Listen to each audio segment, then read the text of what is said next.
Okey, dengan hari itu nak ambil rayan jalan-jalan dekat tamu Rumah Tungku. Awal masa tu nak cari buah langsat ke buah rambutan. Betul tak? Buah rambutan ni. 3 kilo RM10 untuk merah. Kita ada sayur adalah ada duriannya, ada buah apa ni. Buah durian je tapi bukan apa kan, kita tahu. Dan namanya kak bukan? Ya. Kak. Okay, durian masih banyak, masih berlimpah-limpah durian ke tamu Rumah Tungku tu. Ada setumpuk RM20, ada sebiji RM5. Macam benda kita boleh tangkap tu. Ada bea 15. Oi, tadi kami lalu RM20. Dah turun harga RM5. Ya apa? Ini 20 sikit, 20 satu ni. Tu, oi tu kacak rian lah, gambar ya. Satu biji 10, satu biji RM5. Yo, miri datang tamu Rumah Tungku tu, setumpuk 425. Baisu macam lah. Ya, buat sembedak ada.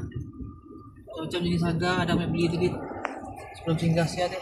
Yang 4 biji RM20. Baru durian.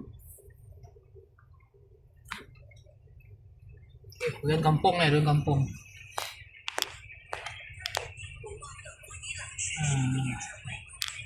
Buah yang lain ada, ya. Isu apa? Dekat apa? Cerita ulang kami. Untuk durian lagi kacak buah ni. Terus ya kita ada buah apa dia?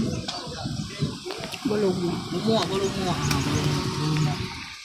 Okey, durian lagi, ada buah mambangan. Dah dibuka pun ada, sepandalang bekas. Yang baru sampai pun ada, saya dalam kereta mesinnya. Udah kayu warna merah. Okey. Kami siapkan durian yang bisa beli. Ada abang durian lain.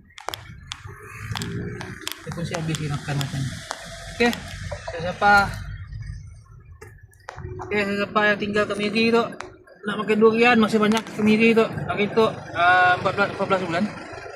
14 hari bulan 11 jadi datanglah ketemu Rumah Tungku tu sampai petang lah, kadang sampai malam saja nak makan durian. Okey.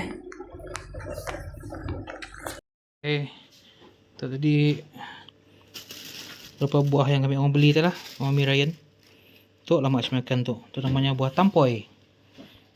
Buah tampoy. Buah lagi apa? Tangkai tu. Cara makannya sama macam makan buah manggis.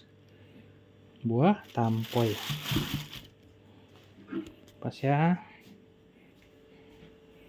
Dan rambutan dibuat daripada Long Miri. Tek 2 kilo 10 rambutan kuning. Hari kita dah makan rambutan merah, hari kita makan rambutan kuning. Tek sama juga, orang sama jadi cempedak. Ada kampung tu, cempedak biasa ya, tapi dah masak dah. RM15. Okey, masak dah, sakit lah.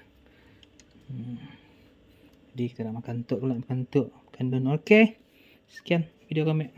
Jadi sampai di Miri ya. Nak makan buah durian terutama sekali ya, ataupun buah-buah lain macam tampoy tu yang jarang dijumpa. Datanglah ketemu Miri hari tu, okey. 14/9/1/2026. Alright.